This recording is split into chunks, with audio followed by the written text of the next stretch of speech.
Hello students, previous class में हम लोगों ने ट्रांसफर आरएनए के बारे में डिटेल में स्टडी किया।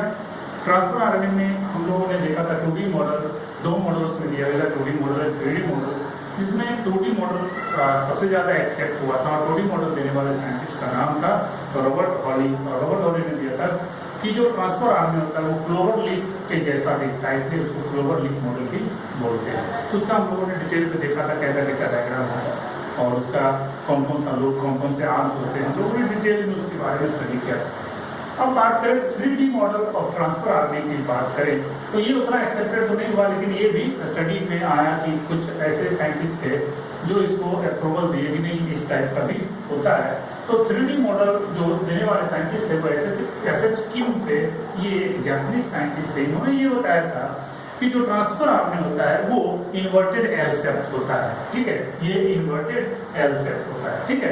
तो ये और इसकी जो थिकनेस होती है वो 2 नैनोमीटर या 20 एंगस्ट्रॉम के आसपास होती है, ठीक है। तो इन्होंने इसके बारे में बताया था और ये इन्होंने डिटेल में बताया था, वही सेम बाय सेम जैसे उसमें था कि 3 prime amino acid binding site होगा, उस पे जो है CCA base pair unpaired base pair यहाँ बेस होगा, सीसीए का अनपेयर्ड बेस, और यहाँ पे 5 प्राइम पे जीसी जो है अनपेयर्ड बेस वहाँ पे प्रेजेंट होगा।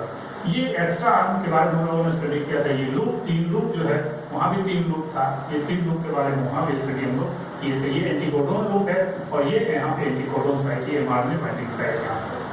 तो ये हम लोगों ने ट्रांसफर आरएनए के बारे में यहाँ से क्वेश्चन जितना हम लोग स्टडी कर लिए हैं इससे बाहर नहीं आएगा। यहाँ से अगर इतना हम लोग तैयार कर लेते सारे क्वेश्चन फंस जाएंगे ट्रांसफर आरएनए से रिलेटेड। अब बात करते हैं राइबोसोमल आरएनए, शॉर्ट में इसको आरआरएनए बोलते हैं, और इसको सबसे पहले रिपोर्ट करने वाले साइंटिस्ट थे वो थे कुंज ने सबसे पहले इसको रिपोर्ट किया था। और इसका जो अमाउंट होता है ये मैक्सिमम होता है 80% अमाउंट जो होता है हमारे पूरे बॉडी में या कहीं भी किसी भी ऑर्गेनिज्म की अगर बात करें जहाँ पे राइबोसोमल आरएनए होगा तो वो टोटल आरएनए का 80% वो होता है। क्यों? इसलिए ये होता है क्योंकि ये मैक्सिमम अमाउंट में मिलेगा और ये चूंकि राइबोसोम्स का पार्ट बनाता है। और राइबोसोम्स का क्या फंक्शन होता है? वो प्रोटीन के सिंथेसिस में हेल्प करता है, उसी को बोलते हैं क्या? ट्रांसलेशन। तो ट्रांसलेशन में हेल्प करता है और बिना प्रोटीन का हमारे बॉडी का कोई भी फंक्शन प्रॉपरली नहीं हो पाएगा। इसीलिए ये मैक्सिमम होता है किससे? एमआरएनए और ट्रांसफर आरएनए से। और इसका अगर बात करें सेडिमेंटेशन कोएफिशिएंट की, तो अगर चूंकि यूकैरियोटिक और प्रोकैरियोटिक की अगर बात करें और स्मॉलर और लार्जर राइबोसोम्स की बात करें तो जो इसमें मेनली मिलेगा वो जो आरएनए मिलते हैं उसमें सेडिमेंटेशन कोएफिशिएंट जो लार्जर सब यूनिट का होता है वो 28s होता है और जो प्रोकैरियोट का होगा वो 23s होता है। उसी तरह से यूकैरियोट में जो है 18s या 16s और फिर 5.8s या 5s। तो इस तरह से सेडिमेंटेशन कोएफिशिएंट डिस्ट्रीब्यूट किया जाता है। इसमें जो चूंकि ये राइबोसोमल आरएनए है और ये चूंकि इसमें 23s और 28s राइबोसोमल आरएनए है और ये एक एंजाइम की तरह फंक्शन करता है, कैटालाइज की तरह फंक्शन करता है। इसीलिए कहा जाता है all enzymes are non proteins. All enzymes are non protein because कुछ राइबोसोम्स होते हैं, यानी कुछ आरएनए की बात करें, चूंकि ये राइबोसोमल आरएनए है तो वो आरएनए न्यूक्लियोटाइड का सीक्वेंस होता है, वो एंजाइम की तरह फंक्शन करता है। इसीलिए ये एक नॉर्मल लाइन लिखा जाता है कि all enzymes are not protein because ribozyme is the exceptions. Ribozymes चूंकि ये 28s और 23s दोनों जो है दोनों के पास कैटालिटिक बिहेवियर होता है, यानी जो है एंजाइम की तरह ये फंक्शन करता है, ठीक है। इसीलिए इस दोनों के स्ट्रक्चर एंड राइबोजाइम की तरह फंक्शन करता है, इसलिए इसको कहा जाता है structure and catalytic role in translation. इसकी वजह से ये स्ट्रक्चर एंड कैटालिटिक रोल कहाँ प्ले करता है? ट्रांसलेशन में करता है, यानी प्रोटीन के सिंथेसिस के टाइम पे बहुत सारा रोल प्ले करता है। तो यहाँ से क्वेश्चन आएगा राइबोसोम्स का। और राइबोसोम्स की अगर बात करें तो राइबोसोम्स यूकैरियोट के केस में न्यूक्लियोलस में सिंथेसाइज होता है। न्यूक्लियोलस कहाँ प्रेजेंट होता है? न्यूक्लियस के अंदर प्रेजेंट होता है और वहीं पे क्या होता है? राइबोसोमल डीएनए प्रेजेंट होता है। उसी राइबोसोमल डीएनए से राइबोसोमल आरएनए का सिंथेसिस होता है कहाँ? न्यूक्लियस में। डायरेक्ट क्वेश्चन इस लाइन से उठाएगा कि जो राइबोसोमल आरएनए है वो सिंथेसिस कहाँ होता है? न्यूक्लियोलस में। किससे सिंथेसिस होता है? राइबोसोमल डीएनए से। और अगर न्यूक्लियस नहीं है तो अल्टीमेटली क्या होगा आंसर? अगर न्यूक्लियस और न्यूक्लियोलस तो दोनों है तो न्यूक्लियोलस बेस्ड होगा, और अगर न्यूक्लियोलस गायब है तो न्यूक्लियस होगा। तो आंसर किस तरह के ऑप्शन है उसके हिसाब से हम लोग अटेम्प्ट करेंगे। अब बात करें राइबोसोमल की बात हम करेंगे, तो राइबोसोमल में क्या होता है कि पेयर और अनपेयर्ड कंडीशन ऑफ बेस होता है। जिस तरह से ये हम लोग देख रहे हैं कि कहीं पेयर्ड है, कहीं अनपेयर्ड है, कहीं पेयर्ड है, कहीं अनपेयर्ड, तो दोनों तरह के बेस होते हैं यहाँ पर प्रेजेंट। बेस सिंगल बेस भी होते हैं और बेस पेयर्ड में भी होते हैं। और अगर हम बात करें तो नॉर्मली अगर एब्सेंस ऑफ पॉजिटिव इंटरेक्शन, यानी जब नॉर्मल कंडीशन में ये होगा यानी इंटरेक्शन नहीं होगा तो इस तरह का काम होगा, लेकिन अगर ये पॉजिटिव इंटरेक्शन होगा, बहुत कम साइज में इसको रहना होगा, तो इस तरह का क्या करेगा स्ट्रक्चर वो बना देगा। तो सिंपली अगर कहा जाए कि राइबोसोमल आरएनए जो ये बना है, अगर इन टेम्परेचर इंक्रीज करते हैं तो ये जो हाइड्रोजन बॉन्ड बना है जिसकी वजह से ये कॉइलिंग हुई है, ये कॉइलिंग क्या हो जाता है, अनकॉइल हो जाता है। और क्यों होता है, क्योंकि breaking of hydrogen bond break होता है। लेकिन जैसे ही फिर कूलिंग करते हैं, टेम्परेचर को कम करते हैं, फिर से रिक्वायर हो जाता है और फिर से ये क्या करता है, पेयर्ड पोर्शन बना लेता है। तो ये राइबोसोमल का बात है। ये राइबोसोमल आने से इतना ही क्वेश्चन आएगा, इससे बाहर का क्वेश्चन नहीं आएगा। यहाँ से सारे क्वेश्चन आपके आ जाएंगे। देखते हैं एचएनआरएनए, यानी हम लोग अब ट्रांसफर आरएनए के बारे में पूरी तरह से डिस्कस कर लिए, राइबोसोमल आरएनए के बारे में पूरी तरह से डिस्कस कर लिए। अब बात करते हैं एमआरएनए। यूकैरियोट और प्रोकैरियोट में हमने डिस्कस किया था कि प्रोकैरियोट में सिर्फ एमआरएनए डायरेक्ट बन जाता है और प्रोकैरियोट में पहले एचएनआरएनए बनता है। तो एचएनआरएनए जब बनता है तो एचएनआरएनए से कैसे एमआरएनए में कन्वर्ट होता है, ये प्रोसेस हम लोग देखेंगे। और चूंकि एचएनआरएनए को एचएनआरएनए का फुल फॉर्म जो होता है हेट्रोजीनस न्यूक्लियर आरएनए, ये जो इसमें बहुत कुछ जो जब बनते हैं, इसका एचएनआरएनए जब बनता है इसमें कुछ क्या होता है, जो बेसिस होते हैं वो क्या होते हैं, मिथाइलेटेड होते हैं, या कुछ बेसिस ऐसे होते हैं जो अलग कलर के होते हैं और दूसरे जो होते हैं वो अलग कलर के होते हैं। यानी यूं कह सकते हैं कि कुछ बेसिस का जो सीक्वेंस होता है वो कुछ अलग बेस होगा और जो कुछ अलग जो बेस होगा वो कुछ अलग होगा। मतलब कहने का ये हुआ कि एचएनआरएनए जब बनता है तो इसमें जो क्या नाम है, जो बेसिस बनते हैं तो वो कुछ ऐसे पार्ट बनते हैं जो ज्यादा डेंस होते हैं और कुछ ऐसे पार्ट बनते हैं जो लाइट में होते हैं। ठीक है, या यूं कर सकते हैं कुछ पार्ट फंक्शनल होता है, कुछ पार्ट नॉन फंक्शनल होता है, इसीलिए इसका नाम दिया गया हेट्रोजीनस न्यूक्लियर आरएनए। ठीक है, चूंकि एचएनआरएनए सिर्फ और सिर्फ यूकैरियोट्स में होगा और यूकैरियोट्स में होगा तो कहाँ होगा, इनसाइड द न्यूक्लियस। कहाँ होगा, न्यूक्लियस के अंदर होगा। और इसीलिए वहां पे ये एचएनआरएनए क्या होता है, डीएनए से डायरेक्ट सिंथेसिस होता है, कैसे, ट्रांसक्रिप्शन के थ्रू। और वहीं पे एचएनआरएनए का पोस्ट ट्रांसक्रिप्शनल चेंज, यानी ट्रांसक्रिप्शन के बाद, पोस्ट ट्रांसक्रिप्शनल चेंज मतलब जो ट्रांसक्रिप्शन के बाद चेंजेस हो, that is called the post transcriptional change. तो पोस्ट ट्रांसक्रिप्शनल चेंज होगा तो ये एचएनआरएनए चेंज्ड इनटू एमआरएनए, या hnRNA convert into mRNA. Hence hnRNA is the precursor of mRNA, यानी एचएनआरएनए से ही एमआरएनए बनता है। यानी एमआरएनए का अर्ली फॉर्म, जो शुरुआती फॉर्म है, वो है एचएनआरएनए। यानी पहले एचएनआरएनए बनेगा, देन उसमें मॉडिफिकेशन होगा, कन्वर्जन होगा और देन वो कन्वर्ट हो जाएगा एमआरएनए में, और ये एमआरएनए क्या करेगा, फंक्शनल होगा। तो अब ये तो जनरल प्रोसेस है, लेकिन जो मेन इंपॉर्टेंट क्वेश्चंस आते हैं, काफी क्वेश्चन आते हैं, है बहुत इजी है और यहाँ से क्वेश्चन बहुत ज्यादा पूछा जाता है, वो है पोस्ट ट्रांसक्रिप्शनल चेंज में कौन कौन सा स्टेप्स इन्वॉल्व होता है। तो इस पूरे स्टेप्स में टोटल 5 स्टेप्स इन्वॉल्व होते हैं। उस 5 स्टेप्स में क्या होता है कि पूरा का पूरा जो एचएनआरएनए है वो कन्वर्ट हो जाता है एमआरएनए में, मैसेंजर आरएनए में।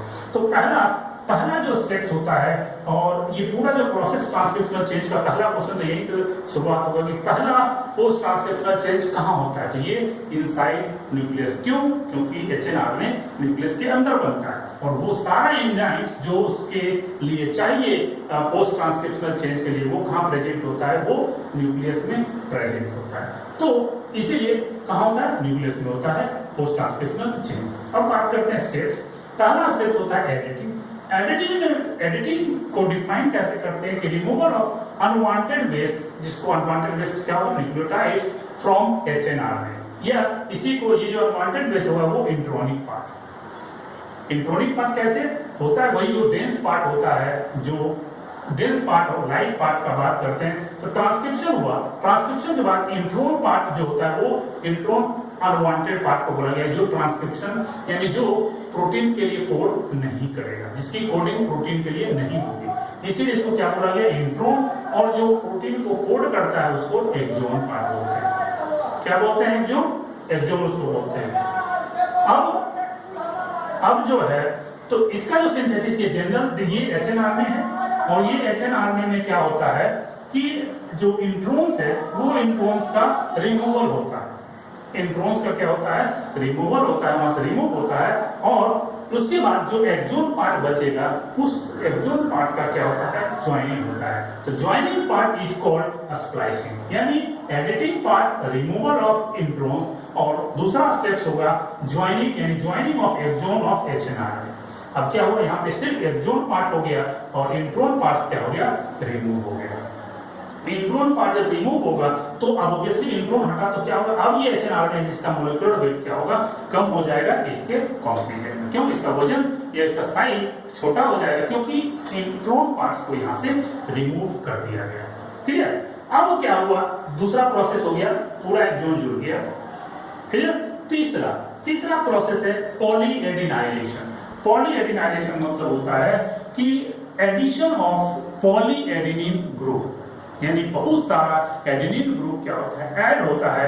और पहला क्वेश्चन होगा कि एडेनिन कौन सा बेस ऐड होता है? एडेनिन कितना होता है? तो उसका जो नंबर होगा वो 2 to 300 कहां होगा, किस एंड पे होगा? तो वो होगा 3 प्राइम एंड। ये 3 प्राइम एंड पे बहुत सारा पॉलीएडेनिन बेस ऐड हो जाता है, इसीलिए इसको बोलते हैं पॉलीएडिनाइलेट टेल या पॉलीएडिनाइलेशन। ये एचएनआरएनए जो बना ये आफ्टर स्प्लाइसिंग, इसमें 3 प्राइम एंड पे बहुत सारा एडेनिन ग्रुप जुड़ना ही, बहुत सारे एडेनिन जुड़ना ही पॉलीएडिनाइलेशन कहलाता है। यानी polyadenylation is the process in which 2 to 300 adenine base is attached on 3 prime end of HMRNA। ठीक है, तो ये पॉलीएडिनाइलेशन, यहां से क्वेश्चन ये आएगा कि जो पॉलीएडिनाइलेशन होता है कि एडेनिन ग्रुप किस एंड पे जुड़ता है, नंबर क्या होता है, और उसके बाद जो टेल होता है वो टेल किस चीज का बना होता है। तो ये जो टेल होता है इसी को टेल बोलते हैं, और ये बहुत सारे एडेनिन का बना होता है। ठीक है, एडेनिन क्या है? बेस है। अब इस बहुत सारे एडेनिन को जोड़ने के लिए जो एंजाइम चाहिए उस एंजाइम का नाम है पॉली ए सिंथेटेज, यानी जो पॉली एडेनिन का सिंथेसिस करे, that is called poly A synthetase. अब ये हो गया पॉली ए सिंथेटेज, क्या किया? 3 प्राइम एंड पे बहुत सारे एडेनिन बेस को क्या किया? ऐड कर दिया, पॉलीएडिनाइलेशन हो गया। अब चूंकि पॉलीएडिनाइलेशन जो हो रहा है ये जैसे ही एडिटिंग शुरू हुआ, एडिटिंग के जस्ट आफ्टर, यानी एडिटिंग शुरू हुआ उसके साथ साथ क्या होता है? पॉलीएडिनाइलेशन शुरू हो जाता है। तो ये लाइन यही डिफाइन कर रहा है, यानी पॉलीएडिनाइलेशन जैसे ही एडिटिंग खत्म हुआ, यानी जस्ट एडिटिंग के बाद शुरू हो गया, उसके बाद क्या हुआ? उसके अलावा 5 प्राइम एंड जो होगा एटेल, यानी 5 prime end of poly Airtel attached with 3 prime end of hnRNA, यानी एक का जो एडेनिन का 3 प्राइम होगा तो ये एचएनआरएनए का क्या होगा? 5 प्राइम एंड होगा। ठीक है, तो ये क्वेश्चन यहां से बहुत इंपॉर्टेंट है, इसको दिमाग में सेट करके रखना है। अब हो गया हमारा तीसरा प्रोसेस कंप्लीट, पॉलीएडिनाइलेशन। पॉलीएडिनाइलेशन के बाद जो चौथा स्टेप्स है, fourth step is called capping. Capping का मतलब होता है, कैपिंग सर के ऊपर रखा जाता है, कैपिंग तो पैर के नीचे होगा नहीं। तो कैपिंग ऑब्वियसली 5 प्राइम क्या है? हेड है। तो कैपिंग 5 प्राइम एंड पे होगा, और जो वो कैप होता है वो कैप एक तरह का क्या होता है? बेस होता है, इसका नाम है 7-methyl guanosine ट्राइफॉस्फेट। शॉर्ट में इसको इस तरह से लिखते हैं 7-MG5 प्राइम PPP, यानी ट्राइफॉस्फेट। यानी ये पहला तो यही क्वेश्चन पूछेगा कि जो कैप होता है वो होता क्या है? कैप किस एंड पे होता है? तो यानी ये गुआनिन, ये 7-methyl guanosine ट्राइफॉस्फेट जो ये 5 प्राइम एंड पे जुड़ता है, और ये अभी भी एचएनआरएनए बना हुआ है। एचएनआरएनए के 5 प्राइम एंड पे, एचएनआरएनए के 3 प्राइम एंड पे क्या हुआ? पॉलीएडिनाइलेशन। और इसका जो फिफ्थ प्रोसेस और लास्ट प्रोसेस है, this is called methylation. Methylation क्या है कि addition of methyl group in group at 6th position of any internal adenine of poly A tail. ये देखो 6th पोजीशन मतलब ये क्या है, एडेनिन। एडेनिन के 6th पोजीशन पे क्या होगा, मिथाइलेशन होगा। दूसरा, ये साइड वाले पे नहीं होगा, ये बीच वाले किसी पे होगा। ये मिडिल वाले जो इंटरनल एडेनिन है उसमें क्या होगा, मिथाइलेशन होता है। और ये मिथाइलेशन होने के बाद ये फाइनली ये जो एचएनआरएनए है it is converted into, it is finally change into क्या, एमआरएनए। एमआरएनए मैसेंजर आरएनए में ये कन्वर्ट हो गया।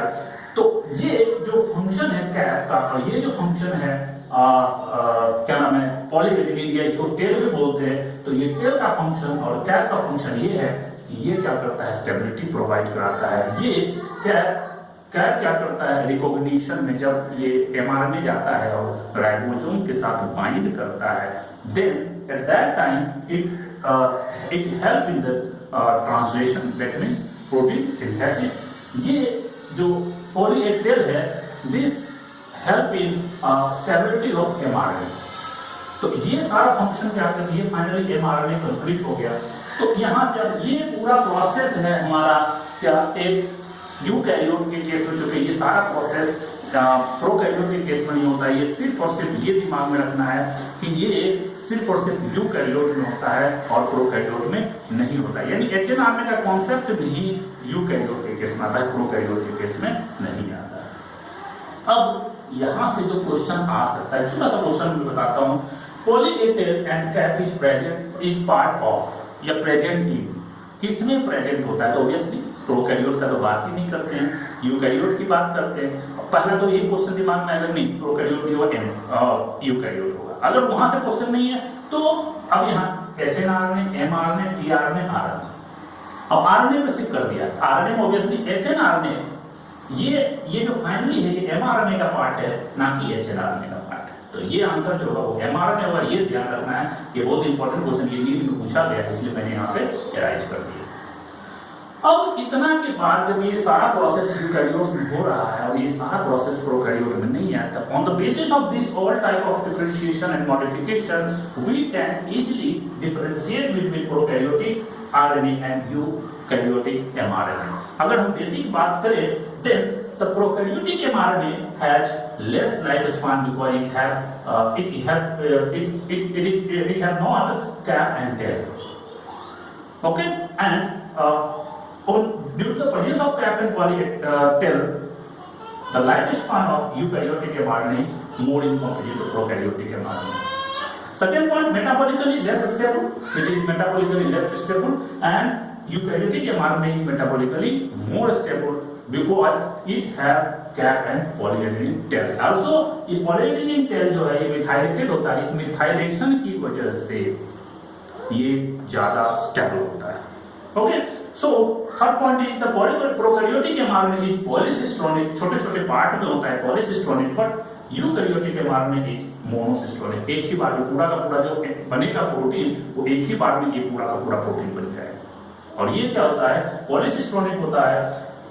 Then prokaryotic mRNA synthesized directly from DNA, यानी there is no HNRNA forms. Directly means DNA से डायरेक्ट RNA बनेगा, बीच में HNRNA का कोई कॉन्सेप्ट नहीं आता है। लेकिन यूकैरियोट में क्या है, it forms indirectly from DNA, because DNA formed at first DNA formed the HNRNA, then after the post transcriptional modification it is converted into mRNA.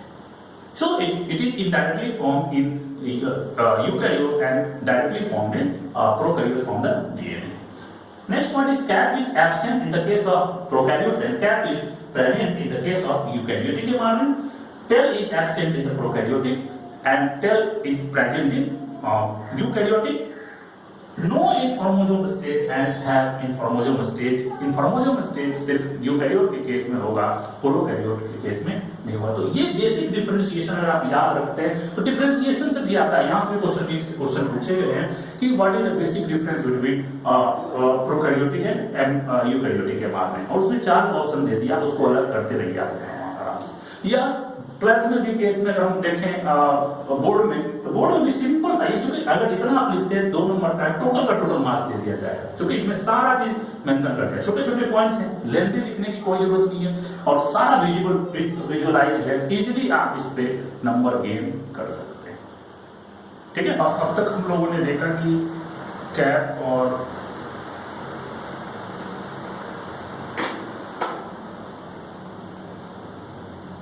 अब तक हम लोगों ने देखा कि कैप और टेल कैसे बनता है और कैसे एचएनआरएनए से एमआरएनए बनता है, और उसके बाद अब हम थोड़ा सा उसका देख लेते हैं जो कैप और टेल में जो यूकैरियोट और प्रोकैरियोट के एमआरएनए में जो सबसे बेसिक डिफरेंसेस होता है वो कैप एंड टेल की बात होते हैं। तो उसके बारे में हम लोग ये जान लेते हैं कि जो कैप होता है, सबसे पहले वहां तो हम लोग डिस्कस कर चुके हैं कि वहां से पूछेगा कि कौन सा जो कैप है वो क्या होता है। तो सबसे पहले वहां पे 7 मिथाइल गुआनोसिन ट्राइफॉस्फेट, ये 5 प्राइम पे ऐड होता है, ये हम लोग डिस्कस कर चुके हैं। लेकिन इसका अगर फंक्शन की बात करें, ये रोल, इसका रोल क्या होता है, जिसका मेन फंक्शन होता है क्या कि ये एमआरएनए राइबोसोम कॉम्प्लेक्स बनाने में क्या करता है, ये हेल्प करता है कब, ड्यूरिंग प्रोटीन सिंथेसिस। यूं हम कह सकते हैं कि it help in the mRNA to recognise and bind with ribosome during translation. Translation का मतलब प्रोटीन सिंथेसिस, तो ये काम वहां करता है। और चूंकि ये क्या प्रोकैरियोटिक एमआरएनए में एब्सेंट होता है, इसीलिए जो ये है क्या करता है, poor binding ability with ribosomes होगा। जो राइबोसोम से वो बाइंड करेगा तो उसकी जो एबिलिटी होगी, राइबोसोम बाइंडिंग एबिलिटी, वो पुअर होगा in comparison to eukaryotic mRNA. अब बात करें कि जो कैप है वो कुछ एनिमल वायरस का भी एमआरएनए होता है, वहां भी ये प्रेजेंट होता है। कैप की बात करें तो अब वही बात टेल की बात करें, टेल में भी 2 फंक्शन मेनली जानना होता है। ये यूकैरियोटिक एमआरएनए को स्टेबिलिटी प्रोवाइड कराता है, और एक चीज जो सबसे इंपॉर्टेंट है, यहां से क्वेश्चन आएगा, जो एमआरएनए बनता है फाइनल एमआरएनए जिसमें टेलिंग भी है और कैपिंग भी है, तो जो टेलिंग होता है वो टेल रीजन का, जब during protein synthesis tail region का कोई भी जो एडेनिन है उसका ट्रांसलेशन नहीं होता है, यानी tail have no role in protein synthesis, उसका प्रोटीन सिंथेसिस में कोई रोल नहीं होता है, यानी ना उसके प्रति क्रोडोम होगा, ना उसका कोई कुछ कोड होगा, वो एज यूजुअल रहेगा। जहां से टेल शुरू होगा उसका कोई भी ट्रांसलेशन नहीं होगा, वो सिर्फ क्या करता है, एमआरएनए को स्टेबिलिटी प्रोवाइड कराता है। ठीक है, और ये जो टेल है ये सेम एज यूजुअल, जैसे कैप की बात करें तो प्रोकैरियोट में टेल भी एब्सेंट होता है। लेकिन जो 2 क्वेश्चन आते हैं यहां से, एक क्वेश्चन बहुत इंपॉर्टेंट आता है, दोनों क्वेश्चन वहां से पूछा जाएगा कि यूकैरियोट में तो हो गया क्लियर कि टेल भी होगा और क्या बोलते हैं, कैप भी होगा। तो यूकैरियोट का कौन सा ऐसा एमआरएनए है जिसमें टेल और कैप दोनों एब्सेंट होता है, ये बहुत इंपॉर्टेंट क्वेश्चन बनता है। तो उसको बोलते हैं exceptional example of eukaryotic mRNA in which cap and tail is absent, that is histone proteins. Histone protein बनाने वाला जो एमआरएनए होता है, यानी mRNA for synthesis of histone proteins. Histone proteins क्या होता है, क्रोमोसोम्स में डीएनए के साथ जब मैच करता है, बाइंड मैचअप होता है, 80% हिस्टोन प्रोटीन होता है, ये बेसिक इन नेचर होता है, और ये मैक्सिमम पार्ट ऑफ क्रोमोसोम को ये बनाता है। ठीक है, तो वहां पे ये प्रेजेंट होता है। तो इसको बनाने वाला जो डीएनए होगा, वहां से जो एमआरएनए बनेगा, उस एमआरएनए में कैप और टेल एब्सेंट होगा। इसका मतलब ये कैसा होगा, प्रोकैरियोटिक एमआरएनए। यानी क्वेश्चन को घुमा देगा कि यूकैरियोटिक माने यूकैरियोट में कौन ऐसा एमआरएनए है जो प्रोकैरियोट के जैसा होता है, तो वो क्या होगा, हिस्टोन प्रोटीन। और दूसरा इंटरफेरोन प्रोटीन। इंटरफेरोन प्रोटीन का बात हम करें, जब कोई वायरस हमारे ऊपर अटैक करता है, कोई भी वायरस हमारे ऊपर अटैक करता है, तो हमारा सेल खुद बचने के लिए प्रोटीन पैदा करता है, प्रोटीन जनरेट करता है, सिंथेसिस करता है, that protein is called interferon proteins. Clear? तो ये बहुत इंपॉर्टेंट, ये क्वेश्चन बार-बार सब जगह पूछा जाता है। अगर हम लोग इम्यून सिस्टम पढ़ेंगे तो वहां पे ये क्वेश्चन आएगा। तो ये दोनों प्रोटीन्स होता है जिसमें क्या होता है, डायरेक्ट सिंथेसिस फ्रॉम आरडीएनए होता है। इसमें कैप और टेल की कोई जरूरत नहीं पड़ती, डायरेक्ट एमआरएनए बन जाता है। एमआरएनए से ही प्रोटीन की सिंथेसिस होगी, बाकी काम खत्म।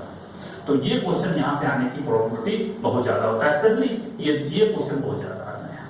ठीक है, अब हम बात करें, ये तो जो एचएनआरएनए हो गया, और भी कुछ स्पेशल आरएनए होते हैं जो मिलते हैं तो उसमें एक है स्मॉल न्यूक्लियर आरएनए, शॉर्ट में एसएनआरएनए इसको बोलते हैं। चूंकि नाम से ही वाकिफ है कि स्मॉल न्यूक्लियर मतलब इनसाइड न्यूक्लियस, यानी होगा कहां, प्रोकैरियोट में एब्सेंट होगा, कहां होगा, यूकैरियोट में, यानी ये न्यूक्लियस में होगा। और ये यूकैरियोट का कैरेक्टरिस्टिक है। तो ये जो एसएनआरएनए होता है ये स्मॉल साइज आरएनए होता है, छोटा साइज होता है, लेस देन 300 न्यूक्लियोटाइड, ये कह सकते हैं 100 कोडोन, ठीक है। ये 100 कोडोन अगर ये है तो ये 300 न्यूक्लियोटाइड से कम होगा, छोटा होगा।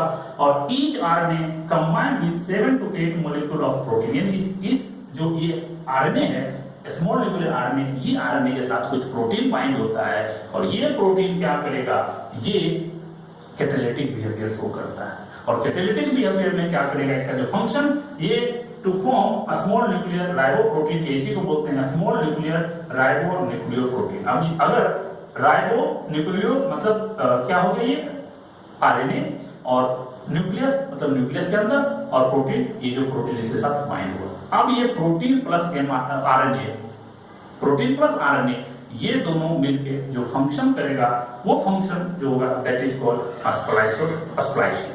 तो स्प्लाइसिंग में क्या करेगा, ये जीन स्प्लाइसिंग करता है, यदि जीन में कुछ गड़बड़ियां हो गया उसको स्प्लाइस आउट करेगा, गड़बड़ है तो उसको हटा दो।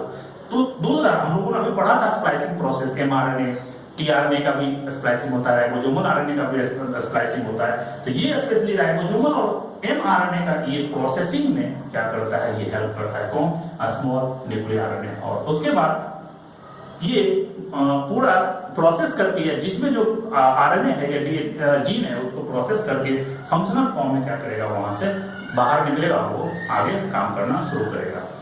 तो ये हो गया। दूसरा एक और होता है स्मॉल साइटोप्लाज्मिक आरएनए, ये साइटोप्लाज्म में मेनली प्रेजेंट, नाम से ही वाकिफ है, स्मॉल साइटोप्लाज्मिक आरएनए वहां प्रेजेंट होगा। और चूंकि ये क्या करता है, ये एक तरह का सिंगल रिकॉग्निशन पार्टिकल प्रोड्यूस करता है, प्रोटीन है। और ये क्या करता है, ये एसआरपी सिंगल रिकॉग्निशन पार्टिकल, ये क्या करता है, जब राइबोसोम को एंडोप्लाज्मिक रेटिकुलम के सरफेस पे बाइंड होना होता है, राइबोन्यूक्लियोप्रोटीन की हम अगर बात करें, तो वो जो बाइंडिंग होता है यही एसआरपी यानी सिंगल रिकॉग्निशन पार्टिकल क्या करता है, उसको हेल्प करता है। और उसी की वजह से अगर यानी एक्सपोर्टेबल प्रोटीन, हम लोगों ने 11th में आप लोगों ने स्टडी कर रखा हुआ, हम लोग थोड़ा सा डिस्कस थोड़ा हल्का सा कर देते हैं कि जो एक्सपोर्टेबल प्रोटीन होता है वो क्या होता है, जो मेम्ब्रेन बाउंड राइबोसोम्स है वो क्या करता है, एक्सपोर्टेबल यानी बाहर, जो सेल के बाहर जाएगा, दूसरी जगह काम करेगा, उसको बोलते हैं एक्सपोर्टेबल प्रोटीन। तो वो एक्सपोर्टेबल प्रोटीन कौन बनाता है, जो राइबोसोम्स एंडोप्लाज्मिक रेटिकुलम से बाइंड किया हुआ होता है, इसको बोलते हैं रफ एंडोप्लाज्मिक रेटिकुलम। लेकिन जो सेल को चाहिए वो क्या होता है, साइटोप्लाज्म में फ्री रहता है, जिसको पॉलीराइबोसोम्स बोलते हैं। उससे क्या बनाता है, वो अपना प्रोटीन बनाता है सेल, यानी वो अपना, उसको बोलते हैं अपना प्रोटीन। और सेक्रेटरी प्रोटीन यानी जो बाहर जाएगा, जो दूसरे सेल को चाहिए, दूसरी जगह पे उसकी जरूरत पड़ेगी। तो ये सिंगल रिकॉग्निशन पार्टिकल क्या करता है, it help in the binding of ribosome to endoplasmic reticulum for the production of secretory protein, यानी जो प्रोटीन चाहिए उसके लिए बहुत जरूरी है। तो ये ओवरऑल टोटल आरएनए के बारे में हम लोगों ने स्टडी कर लिया है। तो इसमें एक छोटा सा पार्ट रह जाता है कि हम लोगों ने पहले स्टडी कर रखा है कि डीएनए जेनेटिक मटेरियल। तो कुछ ऐसे एनिमल्स होते हैं जहां, या कुछ ऐसे ऑर्गेनिजम्स होते हैं जहां पे क्या होता है, स्पेशली वायरस के केस में देखेगा, उसमें भी स्पेशली प्लांट वायरसेस की अगर हम बात करें तो प्लांट वायरसेस में क्या होता है, मेनली जेनेटिक मटेरियल जो होता है वो आरएनए होता है। तो उस आरएनए जेनेटिक मटेरियल को सबसे पहले प्रूव करने वाले जो साइंटिस्ट थे उनका नाम था फ्रैंकलिन कॉनरैड। फ्रैंकलिन कॉनरैड ने सबसे पहले इसको प्रूव किया था। और इन्होंने 2 एक्सपेरिमेंट किया। पहला एक्सपेरिमेंट इन्होंने क्या किया था कि इन्होंने जो एक्सपेरिमेंट किया था, पहला क्वेश्चन ये है कि साइंटिस्ट कौन थे जो आरएनए जेनेटिक मटेरियल को प्रूव किए थे। क्योंकि हम लोग पहले भी बता चुके हैं कि most of organisms have the genetic material of DNA, यानी DNA is the genetic material in most of the organisms. कुछ ऑर्गेनिजम्स में क्या होते हैं, आरएनए जेनेटिक मटेरियल होता है। तो ये पहला क्वेश्चन यही से बनाएगा, मोस्ट ऑफ मतलब डीएनए की बात कर रहा है। और आरएनए बहुत कम में होता है, स्पेशली प्लांट वायरसेस में जहां जाता होता है। तो इन्होंने 2 एक्सपेरिमेंट किया था। और पहला एक्सपेरिमेंट इन्होंने जो किया था वो टोबैको मोज़ेक वायरस को, डायरेक्ट टोबैको मोज़ेक वायरस जो जिसको हम लोग तंबाकू बोलते हैं, टोबैको के प्लांट के लीफ पे देखा गया तो वो इस पे इन्फेक्शन करता है और वहां पे मोजैक मतलब होता है दाग धब्बा, तो दाग टाइप का वहां पे मोजैक लाइक स्ट्रक्चर बनाता था और वहां पे उन्होंने जब आइसोलेट करके देखा तो उस वायरस का ये डायग्राम था। यानी 11th में अगर हम लोग देखेंगे, 11th में आपने पढ़ा होगा फर्स्ट सेकंड चैप्टर में, तो वहीं पे सेकंड चैप्टर में ही डिटेल में इसका डायग्राम दिया हुआ है, तो वहां पे आप देख लीजिएगा 11 से टच करके। तो इसमें जो टोबैको मोजैक वायरस था, इन्होंने ये देखा कि जब इसको इन टोटो कंप्लीट इंफेक्शन इन्होंने जब करवाया किसके ऊपर, टोबैको मोजैक वायरस पे, तो क्या क्या उनका रिजल्ट आया। तो सबसे पहले इन्होंने क्या किया, जो वहां से टोबैको मोजैक वायरस था, मोजैक से इन्होंने आइसोलेट किया और उसको क्रिस्टल फॉर्म में आइसोलेट किया। कैसे, इसको ये वायरस है, वायरस को निकाला और उसको फिनोल ट्रीटमेंट दिया। फिनोल का ये प्रॉपर्टी है कि जो बाइंडिंग एबिलिटी है प्रोटीन का और आरएनए का वो अलग कर देता है, यानी प्रोटीन और जो ये प्रोटीन कोड और आरएनए दोनों अलग हो जाता है। अब इन्होंने इस प्रोटीन को, अब ये देखना है इनको कि ये प्रोटीन इन्फेक्ट करता है कि आरएनए। अगर सिर्फ अकेला आरएनए होता तो पता चल जाता है आरएनए इन्फेक्ट कर रहा है। तो इन्होंने क्या किया, इस दोनों को अलग अलग लीफ पे इन्फेक्ट करके देखा, तो जिसपे प्रोटीन का इन्फेक्शन करवाया उस पे देखा कि टोबैको मोजैक नहीं हो रहा है, यानी डिजीज नहीं हो रहा है। लेकिन जिसपे आरएनए का इन्फेक्ट करवाया गया उसमें देखा गया infection of disease appear, infection and disease appear हो रहा है। इसका मतलब अब इन्होंने क्या किया, जो मोजैक था उसको आइसोलेट करके देखा, तो उन्होंने देखा कि आरएनए और ये पूरा का पूरा क्या था, ये टीएमबी आइसोलेट किया गया। तो ये तीनों फेनोमेना, ये आरएनए, ये और ये जो आइसोलेशन हुआ, ये तीनों मिलाकर उनकी पूरे कंक्लूजन निकालेंगे RNA genetic material, RNA genetic material. अब इसके बाद इन्होंने क्या किया, दूसरा एक्सपेरिमेंट, कुछ प्रॉब्लम होता है तो इन्होंने इसको प्रूव करने के लिए क्या किया, दूसरा एक्सपेरिमेंट रन कराया। दूसरा एक्सपेरिमेंट में क्या किया कि इन्होंने एक काइमेरिक मतलब होता है हाइब्रिड, इन्होंने काइमेरिक वायरस बनाया और बनाने के बाद क्या किया, जिसमें इसमें टोबैको मोजैक वायरस को उन्होंने लिया, हाइब्रिड दो के बीच में बनेगा, दोनों अलग अलग होना चाहिए। तो एक उन्होंने टीएमबी लिया, टोबैको मोजैक वायरस, एक था एचआरवी को होम्स रिड ग्रास वायरस, ये ग्रास पे इन्फेक्ट करता था। इस दोनों वायरस को उन्होंने आइसोलेट किया, आइसोलेट करके देखा। तो अब इन्होंने इस आइसोलेट करने के बाद क्या किया, अब इन्होंने एक काइमेरिक बनाया, आरएनए क्या था, टोबैको मोजैक वायरस का लिया, फिनोल से ट्रीटमेंट दिया और इसका इसके फिनोल ट्रीटमेंट देकर इसका क्या किया, प्रोटीन दिया। तो अब दो तरह का बनेगा, एक में आरएनए इसका होगा, एक में प्रोटीन इसका होगा, एक में आरएनए इसका होगा, एक में प्रोटीन इसका होगा। क्लियर। तो देखा गया दोनों केस में जो ये काइमेरिक वायरस था जिसका आरएनए टीएमबी का था, यही इन्फेक्शन से किया, बाकी कहीं कोई इन्फेक्शन नहीं हुआ। मतलब ये जो काइमेरिक वायरस है, अब क्या हुआ, इन्फेक्शन ऑन टोबैको लीव्स जब करवाया तो एक में देखा गया, चूंकि इसका वाला जो था, ये वाला पार्ट, यानी इसका पार्ट जब आएगा यहां पे, मान लीजिए अगर हम बात करें, ये था और इसके साथ जो बनेगा प्रोटीन, ये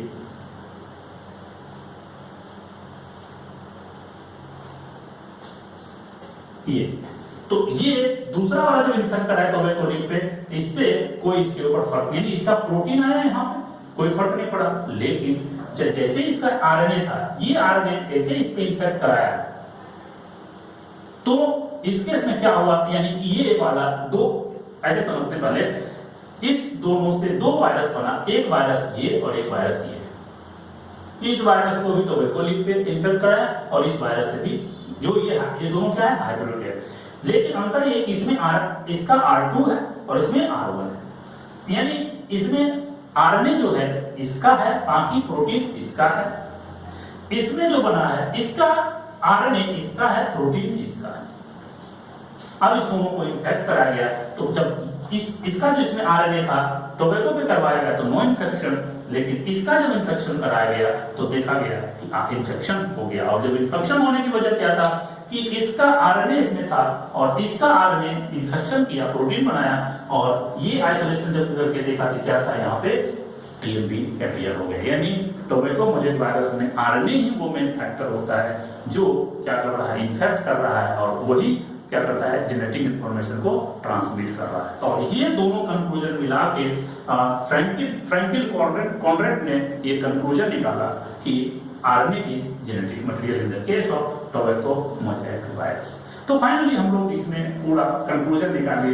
तो अब इस चैप्टर में हम लोगों ने देखा कि डीएनए जेनेटिक मटेरियल होता है, आरएनए जेनेटिक मटेरियल होता है, यहाँ से सारे क्वेश्चन फंसते हैं, डिफरेंट टाइप ऑफ हम लोग आरएनए पढ़ लिए। अब हम लोग नेक्स्ट लेक्चर में डिस्कस करेंगे डिटेल में क्या ट्रांसलेशन में क्या देखेंगे हम लोग, प्रोटीन सिंथेसिस कैसे होता है उसके बारे में हम लोग डिटेल में स्टडी करेंगे।